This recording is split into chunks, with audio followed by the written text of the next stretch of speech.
On passe à la troisième partie concernant le vecteur accélération et on commence par la définition. Alors on définit le vecteur accélération d'un point mobile à un instant donné par la dérivée du vecteur vitesse par rapport au temps. Et on va exploiter cette définition pour chercher les coordonnées du vecteur accélération dans le repère cartésien. On a déjà l'expression du vecteur vitesse dans le repère IGK. V, d'une façon générale, s'écrit se forme l'abscisse du vecteur vitesse Vx fois I, plus l'ordonnée de ce vecteur fois J, plus la cote fois K. Alors, pour chercher les coordonnées du vecteur accélération, on va dériver tout simplement cette expression. Et on peut faire sortir les vecteurs I, J et K parce que ce sont des vecteurs constants. D'une façon générale, le vecteur accélération s'écrit sous cette forme. L'abscisse du vecteur accélération fois I, plus l'ordonnée du vecteur accélération fois J, plus la cote du vecteur accélération fois K. Et on peut déduire l'expression de l'abscisse du vecteur accélération, c'est la dérivée de l'abscisse du vecteur vitesse, qu'on peut noter Vx point.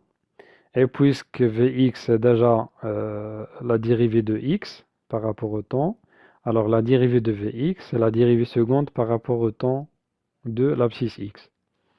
De la même façon, l'ordonnée du vecteur accélération, c'est la dérivée de l'ordonnée du vecteur vitesse. On peut la noter soit par d de Vy sur dt, soit par Vy point.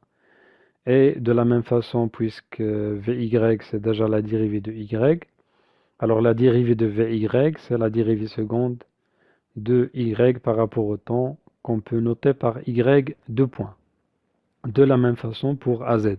Connaissant les différentes coordonnées du vecteur accélération, on peut calculer la norme de ce vecteur-là par la méthode classique, la racine carrée de l'abscisse de ce vecteur-là carré, plus l'ordonnée de ce vecteur carré, plus la cote de ce vecteur carré. On va réutiliser la représentation des deux vecteurs vitesse V1 et V3 pour déterminer les caractéristiques du vecteur accélération au passage du centre d'inertie par la position G2. Alors on ne peut pas utiliser cette expression de l'accélération dérivée de V par rapport au temps parce qu'on ne peut pas travailler sur une durée dt très courte, mais la durée qu'on peut mesurer sur cet enregistrement qui va encadrer le point G2, c'est 2 fois tau, parce qu'on va considérer le point qui précède le point G2 et le point suivant, c'est le point G3. Et on peut utiliser ainsi la relation approximative A égale à delta V sur delta T. Et pour calculer le vecteur accélération, alors le vecteur accélération au point G2 noté A2 égale à delta V2 sur delta T. Et on va déterminer cette variation de vitesse par la méthode géométrique. Pour cela, on va tracer à partir du point G2 le vecteur vitesse V3. Et on va ajouter à ce vecteur-là le vecteur moins V1. Bien sûr, d'après cette représentation, moins V1, c'est un vecteur qui a la même direction que V1, mais qui a un sens opposé. Et on obtient le vecteur variation du vecteur vitesse, delta V2. Et on va exploiter cette représentation graphique pour déterminer les caractéristiques du vecteur accélération. Alors on a déjà A2, c'est delta V2 sur delta T. On peut réécrire cette expression sous cette forme. A2 égale à 1 sur delta T, delta V2.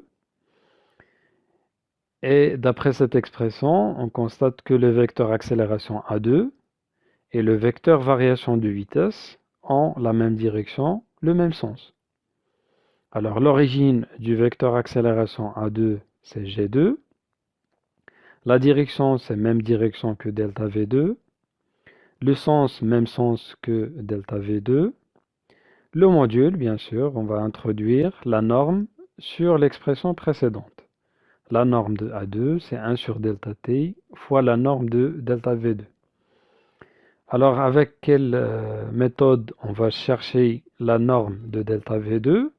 Bien sûr, puisque delta V2 est obtenu par la représentation des vecteurs vitesse V1 et V3 avec une échelle, alors ce vecteur delta V2 obéit à la même échelle choisie pour V1 et V3. Alors on a représenté 0,1 mètre par seconde par 1 cm. Alors d'après cette représentation géométrique, le vecteur delta V2 est représenté par une longueur de 2,7 cm. Ainsi, on peut calculer facilement la norme de la variation du vecteur vitesse delta V2 qui est égale 0,27 mètres par seconde.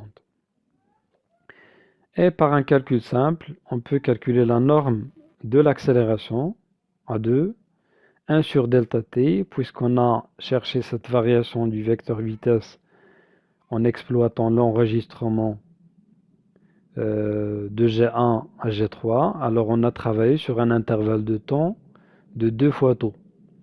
Alors la durée delta t, c'est 2 fois tau, 2 fois 40 et 10 puissance moins 3 pour convertir en secondes, multiplié par la norme de delta V2, c'est 0,27. Et on obtient cette valeur de norme de l'accélération.